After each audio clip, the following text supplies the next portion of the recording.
Hi, my name is John Amos, and I take great enjoyment in making people laugh. And through my acting, much prefer to make people laugh with something comedic as opposed to drama. So I guess that's pretty much an oversimplification, but that's pretty much the way I'm approaching life.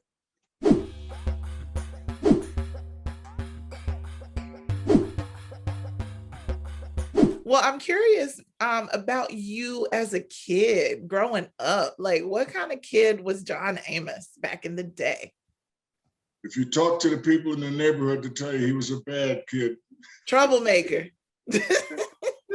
Yeah, I didn't mind mixing it up with the other kids. In fact, that was my thing. You had to establish a reputation as someone who could defend himself if you didn't want to get picked on.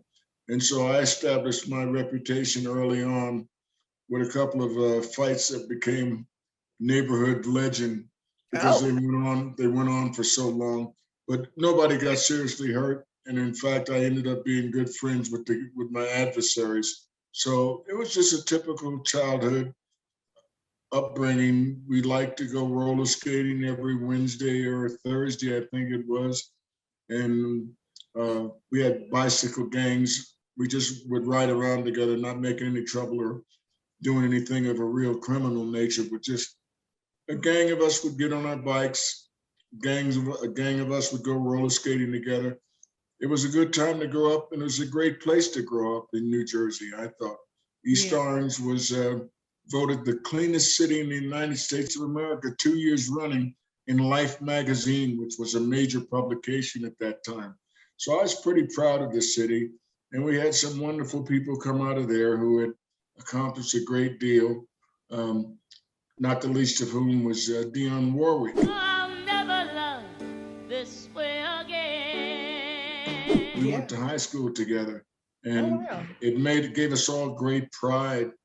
We were very, very proud of the fact that she'd attended our high school, and she was a member of the color guard, as I remember, that carried the Oh, flag really? football games. So Dion was she was admired. She was at least admired by everyone in the community and most of the people in New Jersey.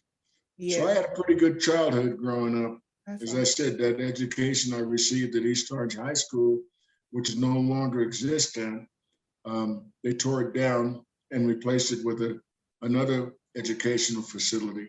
But Hmm. at that time, if you went to East Orange and got the right grades in a college prep program, you could attend any college or university in the United States. It was that well qualified a high school.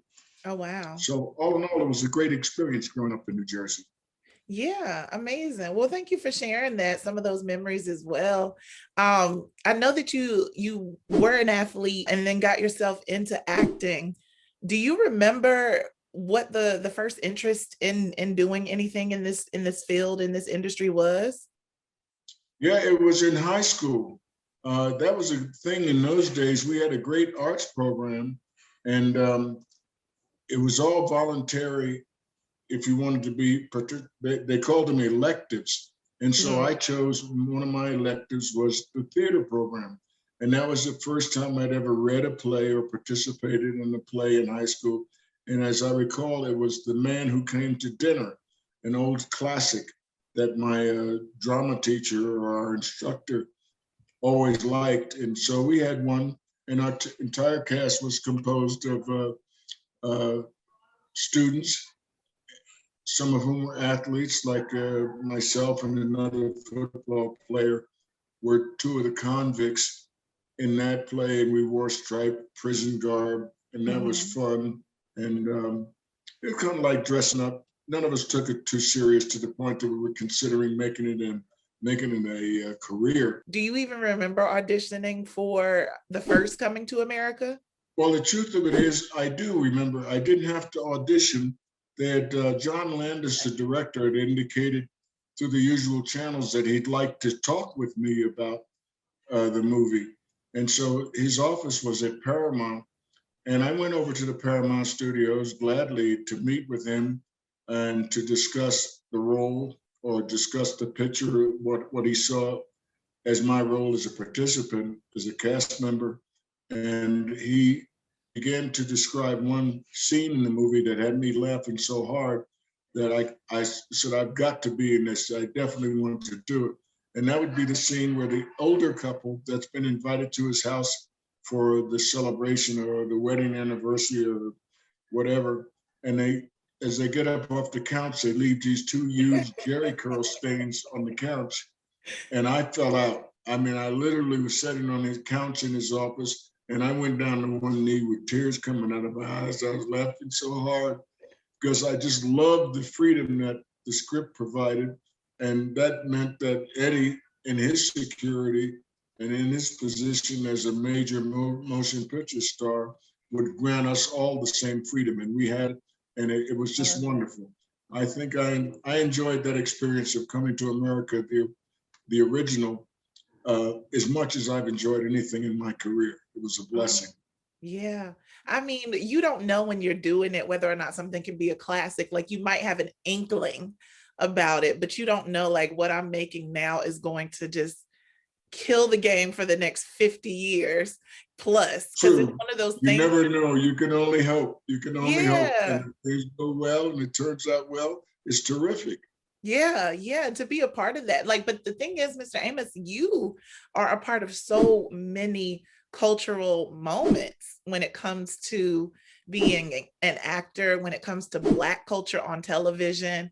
I mean, Good Times, like that represents such a huge part of Blackness, like people, you know, getting to experience not just like a wealthy family, but like a real life family just going through stuff. So I'm just like, it's awesome to look back at your career and see what you've been contributing for us. Well, thank you. As I said, I've been extremely fortunate in having not only good stories to tell or great characters to play, but to be surrounded by incredibly talented actors and writers. I've been afforded some of the finest scripts ever, and that's where it all begins, with the written word. So I've been very fortunate in both those respects. To work for a Norman Lear. Good Times was received by the Black press, heralded by them. It was a great breakthrough. We were looking at the reality of Black life. A man was holding 2 jobs, sometimes 3 jobs, and we were looking at the nitty-gritty of Black life in Cabrini Green in Chicago. Let's face it, he changed the face of television.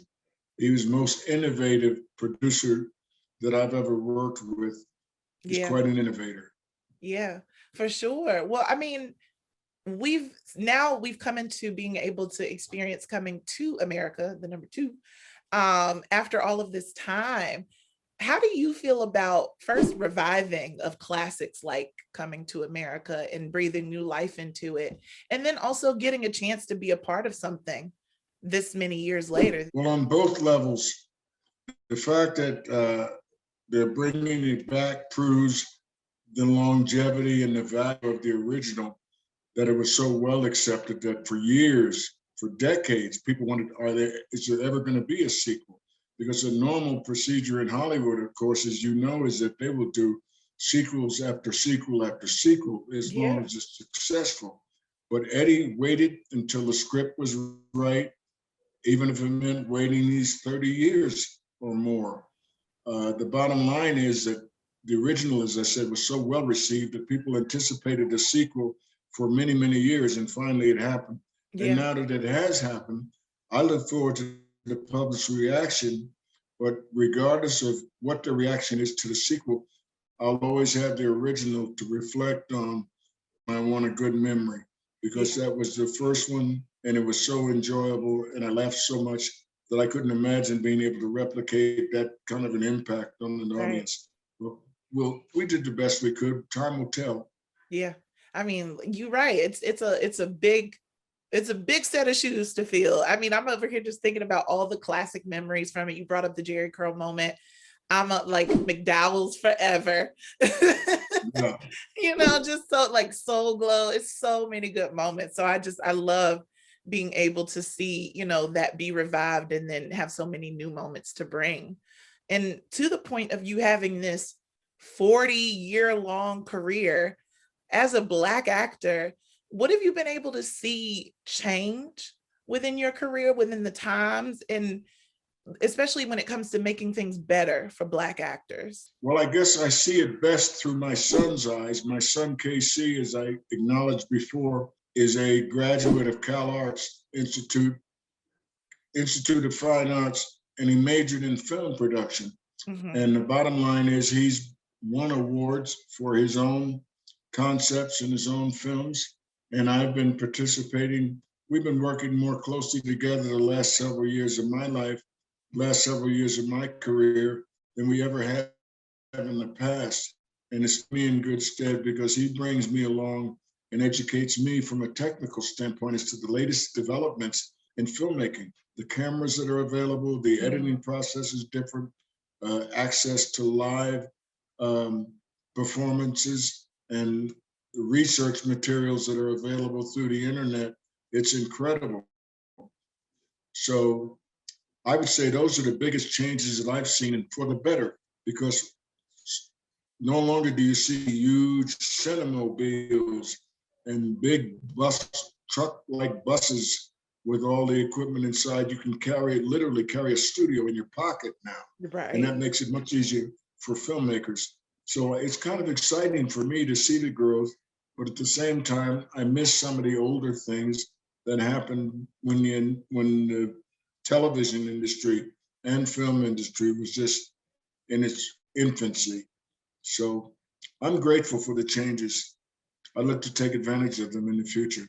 Yeah, we keep wanting to see you out here in these streets, giving us role after role. Do you have any plans on slowing your career down, or are we just going to keep acting until the wheels fall off? We're just going to keep rolling until such time as they say, no, thank you. We don't need your services anymore, John. I know that's right.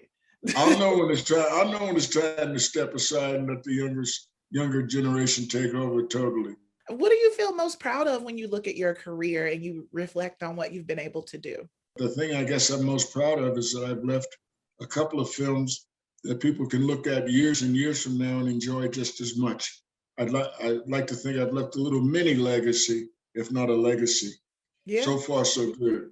So far, so good. I love that. How many times do Amen. people come up to you and give you a damn? Oh, it happens. It happens quite often. Believe me. I can only imagine. Yeah, because that was I was one gonna of the do most, it, and I was like, Yeah, it's quite all right though. I'm known for that.